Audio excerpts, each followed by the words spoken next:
গল্পটার নাম হচ্ছে আল মুতাকাল্লিমাতু বিল কোরআন, মানে যে নারী সবসময় শুধু কোরআন দিয়ে কথা বলে। গল্পের নাম কি? যে নারী শুধু কি দিয়ে কথা বলে? কোরআন দিয়ে কথা বলে। হজ করে ফিরতেছেন, হঠাৎ দেখেন এক বৃদ্ধা মহিলা, বয়স্ক মহিলা চাদর গায়ে দিয়ে শুয়ে আছে। তো এটা অনেক বড় একটা কনভারসেশন, আমি কনভারসেশনটা আপনাদেরকে শোনাই। উনি কাছে গেলেন, যে সালাম দিলেন, আসসালামু আলাইকুম রাহমাতুল্লাহ। সালামের উত্তরে বৃদ্ধা মহিলা স্বাভাবিকভাবে উত্তর না দিয়ে একটা কোরআনের আয়াত তেলাওয়াত করলেন। তিনি তেলাওয়াত করলেন, সালামুন কাওলাম মির রাব্বির রহিম, মানে দয়াময় প্রতিপালক আল্লাহর পক্ষ থেকে তোমার প্রতিও সালাম। এটা একটা কোরআনের আয়াত, কিন্তু এটা দিয়ে উত্তর হয়ে যায় সালামের। কি বলেন? আচ্ছা, গেল। এবার আব্দুল্লাহ ইবনে মুবারক জিজ্ঞেস করলেন, মাযা তাসনাঈনা ফি হাযাল মাকান, এখানে কি করেন আপনি? কি করতেছেন একা একা? এই প্রশ্নের উত্তরও ভদ্রমহিলা একটা কোরআনের আয়াত তেলাওয়াত করে দিলেন। উনি তেলাওয়াত করলেন, ওয়ামাই ইউদ্লিল ফালা হাদিয়া লাহ, মানে আল্লাহ যার পথ ভুলায় দেয় তারে পথ দেখানোর কেউ নাই। মানে বুঝাইতে চাইলেন আমি পথ হারাই ফেলছি। কি বুঝাইতে চাইলেন? পথ হারাই ফেলছি, মানে উনি এমনভাবে কোরআনের আয়াত চুজ করে যাতে উত্তর হয়ে যায়। তো এবার উনি জিজ্ঞেস করলেন, আইনা তুরিদিন, তো পথ হারাই ফেলছেন তো বুঝলাম, আয়াত থেকে এটা বোঝা যায়, তো আপনি কোথায় যাচ্ছেন? ডেস্টিনেশন কোথায়? উনি আবার একটা আয়াত তেলাওয়াত করলেন, সুবহানাল্লাযী আসরা বিআবদিহি লাইলাম মিনাল মাসজিদিল হারামি ইলাল মাসজিদিল আকসা। রাসূল সাল্লাল্লাহু আলাইহি ওয়াসাল্লাম মেরাজের আগে যে ইসরা হয়েছিল, মসজিদুল হারাম থেকে মসজিদুল আকসায় রাসূল সাল্লাল্লাহু আলাইহি ওয়াসাল্লাম আল্লাহ নিয়েছিলেন, এটা তেলাওয়াত করলেন। তো বুঝাতে চাইলেন আমিও আপনার মতো হজে আসছিলাম মসজিদুল হারামে, আর যাচ্ছি মসজিদুল আকসা, মানে ফিলিস্তিন আমার বাড়ি। মসজিদুল আকসা কোন দেশে?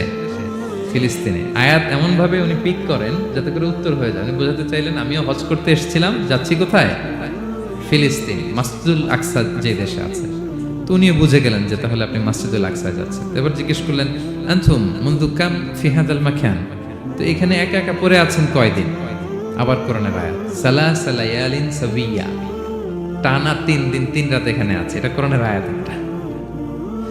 আবার জিজ্ঞেস করলেন উনি, মা আরা মাআকি তাআমান তাআকুলিন, তো একা যে পড়ে আছেন আবার 3 দিন, তো আপনি খাচ্ছেন কি?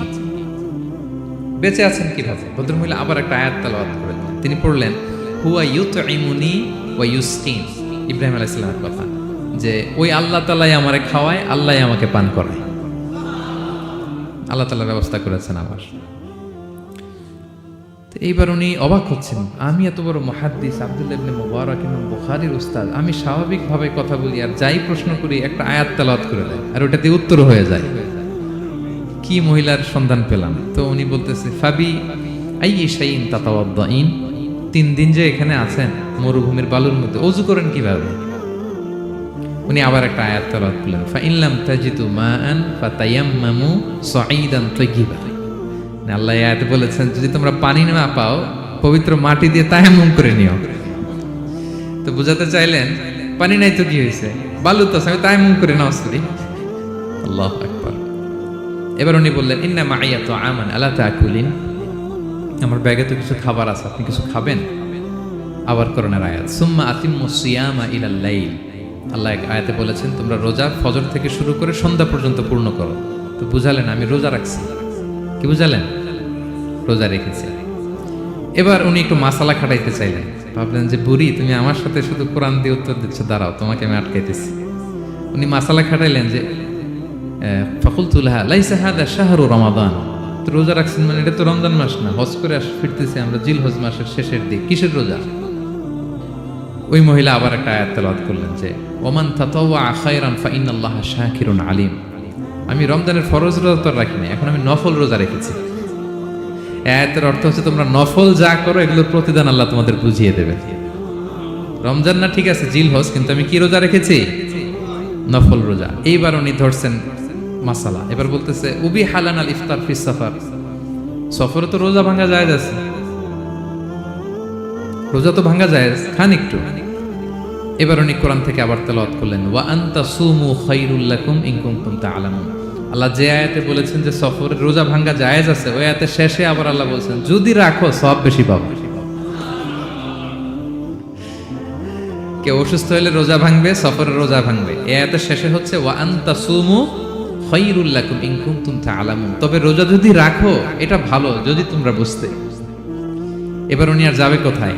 দিশেহারা হয়ে এবার জিজ্ঞেসই করে ফেলছে, লিমাদা লা তুকাল্লিমিনি মিসলা মা উকাল্লিমুকি। আচ্ছা মা, এবার বলেন, আমি আপনার সাথে যেভাবে কথা বলি আপনি এভাবে কথা বলেন না কেন? কিছু জিজ্ঞেস করলে কোরআনের আয়াত বলেন কেন? আমি কথা বলতেছি, আপনি আমার সাথে এভাবে কথা বলেন। কিছু জিজ্ঞেস করলে কোরআনের আয়াত কেন? এটার উত্তরে উনি আরেকটা কোরআনের আয়াত উনি পড়লেন, মা ইয়ালফিযু মিন কাউলিন ইল্লা লাদাইহি রাকীবুন আতীদ। আল্লাহ বলেছেন, তোমরা মুখ দিয়ে যাই বের করো, এটা লিখে রাখার জন্য দুই কাঁধে রাকীব আতীদ আছে, তুলে রাখে।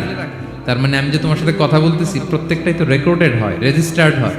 তো এমন কিছু বলি যেটাতে সওয়াব হয়, যেটাতে ভুল না হয়। আল্লাহু আকবার, সুবহানাল্লাহ। কি নারী ছিল, কেমন নারী তিনি ছিলেন? কি পুরো ঘটনাটা শুনবেন? হ্যাঁ, শেষ করব ঘটনাটা। আচ্ছা, তো উনি অবাক হলেন যে কি মহিলা, এরকম মহিয়সী গরিয়সী নারীও পৃথিবীতে আছে। তো উনি বললেন, ঠিক আছে মা, আপনি যেহেতু পথ হারাই ফেলছেন, আমার উটটাকে আমি নিয়ে আসি। ফাহাল্লাকা আন আহমিলুকি আলা নাখাতি হাযিহি ফাতুদরিকিল কাফেলা। আমার উটটা নিয়ে আসি, উটে বসেন, আমি আপনাকে এগিয়ে দিয়ে কাফেলাতে যুক্ত করে দেই। আপনি কি রাজি আমার উটে বসবেন? আবার কোরআনের আয়াত, ওমা তাফআলু মিন খাইরিন ফাইনাল্লাহা বিহি আলিম। তোমরা যত ভালো কাজ করো আল্লাহ সেটা জানেন, মানে তোমার এই ভালো কাজ আল্লাহ জানেন, আল্লাহ এর প্রতিদান দিবেন। ক্বালা ফাআনাখতু নাকাতি, আমি উট বসালাম এবং বললাম ওঠেন। উনি যখন উঠতেছে আমি এভাবে তাকায় আছি। তা আমি যে তাকায় আছি, উনি একটা আয়াত তেলাওয়াত করলেন যে কুল্লিল মুমিনিনা ইয়াগুদ্দু মিন আবসারিহিম। এর অর্থ হচ্ছে, নবী হে, মুমিনদেরকে বলুন তারা যেন পরনারী দেখে তাকায় না থাকে, চোখ যেন নিচে রাখে, তারা যেন চক্ষু অবনমিত করে। মানে বুঝাতে চাইলেন যে আমি তো বেগানা নারী, পরনারী, তা আমি উঠে উঠতেছি, আপনি তাকায়। সে হয়তো তাকায় আছে যে বৃদ্ধা মহিলা উঠতে যদি কষ্ট হয় পড়ে যায়। তো উনি যখন দেখতেছেন তাকায় আছে, উনি বলতেছে কুল্লিল মুমিনিনা ইয়াগুদ্দু মিন আবসারিহিম। নবী হে, বলুন বিশ্বাসীদের তারা যেন চোখ নিচের দিকে করে রাখে। তো উনি লজ্জা পেয়ে গেলেন। ফাগাদাততু বাসারি, আমি লজ্জায় চোখ নামালাম। এরপর আমি বললাম ইরকাবি ওয়াকাদ আখালতু নাকাত, ওঠেন। আমি আবার ওটের রশি ধরে টানতে আরম্ভ করলেন। ভদ্রমহিলা উঠেই আবার কোরআনের আয়াত বললেন, যেটা আমরা গাড়িতে বা কোনো বাহনে উঠলে পড়ি। তিনি পড়তে আরম্ভ করলেন, সুবহানাল্লাযী সাখখারা লানা হাযা ওয়া মা কুন্না লাহু মুকরিনিন ওয়া ইন্না ইলা রাব্বিনা লামুনকালিবুন। প্রশংসা সে আল্লাহর, যে আল্লাহ এই বাহনকে আমাদের জন্য বশীভূত করে দিয়েছেন। তিনি বশীভূত না করলে আমরা তো এটাকে বশীভূত করতে পারতাম না। আপনারা যখন গাড়ি স্টার্ট দিবেন এই দোয়াটা পড়েন তো আপনারা? গাড়ি স্টার্ট দিলে, বিমানে উঠলে, ঘোড়ায় উঠলে, যে কোনো বাহনে উঠলে এটা পড়তে হয়, কোরআনের আয়াত। তিনি বললেন, আমি এবার উঠলাম, ওটের জিমাম ধরে টানতে লাগলাম, আর একটু হই হই শব্দে ওট চালাতে লাগলাম, যাতে করে তাড়াতাড়ি যাওয়া যায়। উনি কোরআনের আয়াত বললেন, ওয়াকসিদ ফি মাশিক ওয়াগদুদ মিন সাওতিক। কোরআনের আয়াত মানে তোমার চলার ক্ষেত্রে তুমি মধ্যম পন্থা অবলম্বন করো, আর গলার সাউন্ডটা একটু ছোট করো। এটা কিন্তু লোকমান হাকিম তার ছেলেকে বলেছিলেন যে বাবা, তুমি যখন হাঁটবে মধ্যম পন্থায় হাঁটবে, আর শাউট করবে না, নয়েজ করবে না, কণ্ঠটাকে নিচু করবে। এই আয়াতটা উনি পড়ে দিলেন। মানে বুঝাতে চাইলেন, আপনি হাজি মানুষ, হজ করে আসছেন, এইভাবে যাচ্ছেন কেন? আপনি স্লোলি যান। ফাজাআলতু আমশি রুয়াইদান ওয়া আতারান্নামু বিশ-শা'র। এরপর আমি আস্তে আস্তে যেতে লাগলাম আর কবিতা আবৃত্তি করতে লাগলাম। আরবদের অভ্যাস ছিল, তারা শত শত লাইন কবিতা মুখস্থ পারত। দিনকে দিন মরুভূমিতে চড়তো আর কবিতা পড়তো। তা আমি কবিতা গুনগুন গুনগুন করে কবিতা পড়তেছি আর যাচ্ছি। এই মহিলা পেছন থেকে আয়াত তেলাওয়াত করলেন আবার, ফাকরাউ মা তায়াসসারা মিনাল কোরআন। মানে কোরআনের যেখান দিয়ে সহজ লাগে ওইখান দিয়ে পড়েন। মানে বুঝাতে চাইলেন কবিতা পড়লে কি লাভ, আপনি কোরআন পড়েন। উনি আবার লজ্জা পেয়ে কোরআন পড়তে আরম্ভ করলেন। এবার যেতে যে কাফেলা থেকে উনি মিসিং, যে ক্যারাভেন থেকে মিসিং, ওই ক্যারাভেনের সাথে যুক্ত হলেন। এবার জিজ্ঞেস করলেন যে হাদিহিল কাফেলা মান লাকি ফিহা, এই তো আপনার কাফেলা, এখানে কে আছে আপনার, কেউ আছে? আবার কোরআনের আয়াত, আল মাল ওয়াল বানুনা জিনাতুল হায়াতিদ দুনিয়া, অর্থাৎ সম্পদ, সন্তান, এগুলো আল্লাহর দেয়া নেয়ামত। এটা দিয়ে বুঝাতে চাইলেন, হ্যাঁ আমার কিছু সন্তানাদি আছে। উনি বুঝতে পারলেন, ফাআলিমতু আন্নাল্লাহা আওলাদান ফিহা, আমি বুঝলাম যে ওনার সন্তান সন্ততি এখানে আছে। এইবার একটা চান্স পেয়ে গেছে আব্দুল্লাহ ইবনে মুবারক। কি পেয়ে গেছে? উনি মনে মনে ভাবলেন, ওনার ছেলেদের নাম কি, এটা জিজ্ঞেস করি, তাইলে তার উত্তর দিতে পারবে না। সুন্দর না প্রশ্নটা? এবার উনি বলতেছে, ফাকুলতু লাহা মা আসমাউ আওলাদিক, মা এবার একটু বলেন তো আপনার ছেলেগুলোর নাম কি? কি জিজ্ঞেস করলেন? এটা তো আর নান্টু বল্টু সল্টু তো আর কোরআনে পাওয়া যায় না। আমরা নাম রাখি কি? সল্টু বল্টু কোরআনে আছে? নাই। তো উনি এবার চান্স নিলেন, এবার জিজ্ঞেস করি আপনার ছেলের নাম কি? এইবার আর উত্তর থাকবে না, অনেকক্ষণ আমার সাথে ইয়ে করছেন। তো জিজ্ঞেস করতেছে লাহা ওয়ামা আসমাউ আওলাদিক, আপনার ছেলেদের নাম কি একটু বলেন তো। এই প্রশ্নের উত্তরে উনি 3টা আয়াত তেলাওয়াত করছেন। এতক্ষণ তো একটা, এখন কয়টা? এখন 3 নম্বর গিয়ারে চালাইতেছে। উনি প্রথম আয়াত তেলাওয়াত করলেন ওয়াত্তাখাযাল্লাহু ইব্রাহিমা খলিলা, এরপরে বললেন ওয়া কাল্লামাল্লাহু মূসা তাকলিমা, সবশেষে বললেন ইয়া ইয়াহইয়া খুযিল কিতাবা বিকুওয়া। আল্লাহু আকবার। আমি ইব্রাহিমকে খলিল হিসেবে নিয়েছি, মুসাকে কালিমুল্লাহ বানিয়েছি, এবং ইয়াহইয়াকে বলেছি হে ইয়াহইয়া তুমি তাওরাত কিতাবকে শক্ত করে ধরো। তার মানে বুঝাতে চাইলেন আমার বড় ছেলের নাম ইব্রাহিম, পরের ছেলের নাম মুসা, ছোট ছেলের নাম ইয়াহইয়া। সুবহানাল্লাহ পড়বেন না? কি নারী ছিলেন, কোরআনের বাইরে যেন যাওয়া না লাগে, কোরআন থেকে ছেলেদের নাম চুজ করে রাখছেন। ছেলেদেরকে ডাকলে এই নামেই ডাকেন। এরপর ছেলেদেরকে ডাকলেন কোরআনের আয়াত পড়ে ফাবাআসু আহাদাকুম বিওয়ারিকিকুম হাযিহি ইলাল মাদিনাতি ফালইয়ানজুর আইয়ুহা আসকা তুআমান ফালইয়াতিকুম বিরিজকিম মিন। এটা সূরা কাহফের একটা আয়াত। গুহাবাসী 7 জন যুবক যখন ঘুমিয়ে পড়েছিল, 309 বছর পরে যখন জেগেছিল, একজনকে টাকা দিয়ে বলেছিল যাও তুমি কিছু খাবার নিয়ে আসো। এই আয়াত বুঝাইয়া তিনি ছেলেদের বুঝাইলেন যে মেহমান আসছে, কিছু নিয়ে আসো খাবার, ওনারা খাওয়াইতে হবে। উনি অনেক হেল্প করছে আমাকে। তো ছেলেরা খাবার নিয়ে আসলো। খাবার দেওয়ার পরে মহিলা আবার কোরআনের আয়াত কুলু ওয়াশরাবু হানিআম বিমা আসলাফতুম ফিল আইয়ামিল খালিয়া। এটা আসলে আল্লাহ তাআলা জান্নাতীদেরকে বলবেন। আমরা যখন জান্নাতে ঢুকবো আল্লাহ বলবে কুলু ওয়াশরাবু হানিআম বিমা আসলাফতুম ফিল আইয়ামিল খালিয়া। এই দুনিয়াতে এত জুলুম নির্যাতনের শিকার হয়েছে, এত নেক কাজ করেছো, প্রতিদান হিসেবে আজকে জান্নাতের এই নাজ নেয়ামত ভোগ করো। বৃদ্ধ মহিলা এই আয়াতটা বলেন, তার মানে মরুভূমিতে অনেক কষ্ট করেছেন আপনি আমার জন্য, এখন আপনি আমার পক্ষ থেকে এই হসপিটালিটি, রিসেপশন, এই আপ্যায়ন গ্রহণ করুন। এবার উনি বলতে আরম্ভ করলেন, ছেলেদেরকে বলেন কুলতু আল আনা তুআমাকুম আলাইয়া হারাম। এই ছেলেরা, এই খাবার আমার জন্য হারাম, হাত্তা তুখবিরুনি বিআমরিহা, যতক্ষণ না এই মহিলাকে, এর হিস্ট্রি যতক্ষণ না আমার না বলো। আগে বলে এই ভদ্র মহিলা কে, কি তার ঘটনা, যতই দেখছি অবাক হচ্ছি, যতই শুনছি অবাক হচ্ছি, কে সে?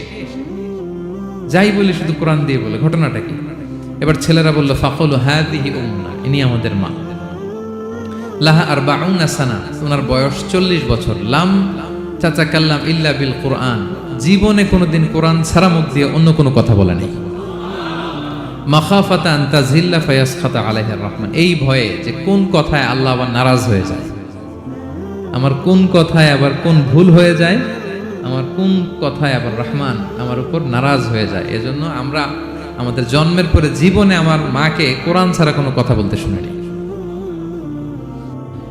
অবাক হলেন আব্দুল্লাহ ইবনে মুবারক, ইমাম বুখারীর উস্তাদ।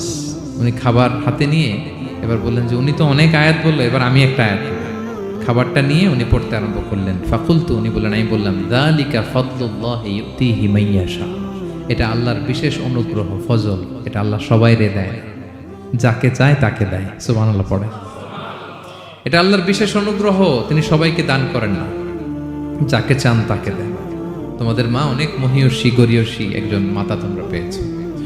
এই হচ্ছে ঘটনাটা। আল মুতাকাল্লিমাতু বিল কোরআন, যে নারী তার জীবনের পুরো সময়টা শুধু কোরআন দিয়ে কনভারসেশন করেছেন, কথা বলেছেন। যেই প্রশ্নই তাকে করা হয় কোরআন থেকে বলতেন, কারণ আল্লাহ বলেছেন মা ফাররাতনা ফিল কিতাবি মিন শাই, এই কিতাবে আমি কোনো কিছু বাকি রাখি নাই। মানব কল্যাণের, মানব প্রয়োজনীয়, হিউম্যান ডিমান্ড যা দরকার সব আল্লাহ বলে দিয়েছেন। তিবিয়ানান লিকুল্লি শাই, সবকিছুর সুস্পষ্ট ব্যাখ্যাই কোরআনে আছে। আল্লাহ বলেন লাউ আনসালনা হাযাল কুরআনা আলা জাবাল লারাআইতাহু খাশিআম মুতাসাদ্দিআম মিন খাশিয়াতিল্লাহ, এই কোরআনকে আমি পাহাড়ে নাজিল করলে পাহাড় চূর্ণ বিচূর্ণ হয়ে যেত। আলাস্কা মাউন্টেন রেঞ্জ, আল্পস পর্বতমালা, মাউন্টেন এভারেস্ট ভেঙে চুরে খান খান হয়ে যেত। সে কোরআনকে আল্লাহ তাআলা আমাদের উপর নাজিল করেছে। আমাদের রেসপন্সিবিলিটি অনেক বেশি। আজকে আমি কতগুলো কোরআনের আয়াত তেলাওয়াত করছি, কেউ কি গুনতে পারবেন? শত শত কোরআনের আয়াত তেলাওয়াত করেছি, কারণ কোরআন নিজেই নিজের পরিচয় দিতে সক্ষম, কারো লাগে না। কোরআন নিজেই বলতে পারে, যেই প্রশ্ন আপনি ছুড়ে দিবেন কোরআন নিজেই আনসার করবে, নিজেই আপনাকে অ্যাড্রেস করবে, নিজে আপনার সমাধান হাজির করবে। সো এই মহাবিশ্বের মহাবিশ্বয় মহাগ্রন্থ আল কোরআনকে আল্লাহ তাআলা এই মাসে নাজিল করেছেন, যেই মাস আমরা কাটাচ্ছি। আল্লাহ বলেন শাহরু রমাদানাল্লাযী উনজিলা ফীহিল কুরআন, এই রমাদান মাসে আমি কোরআনকে নাজিল করেছি। কোরআন নাজিলের মাস। আজকের এই কায়েত ফাউন্ডেশন ইফতার প্রোগ্রাম তখনই সার্থক হবে যখন আমরা নিজেদের সাথে নিজেরা এই কমিটমেন্ট করবো, এই প্রত্যয় ব্যক্ত করবো যে আমি কোরআন শুদ্ধভাবে পড়তে চাই। এই কোরআনকে আমি বুঝতে চাই, এই কোরআনকে আমি হৃদয়ে ধারণ করতে চাই, আমি তাদাব্বুরে কোরআন করতে চাই, কোরআনে কি মেসেজ আল্লাহ দিল এটা আমি জানতে চাই। কি ভাইয়েরা, আমরা জানতে চাই কি চাই না?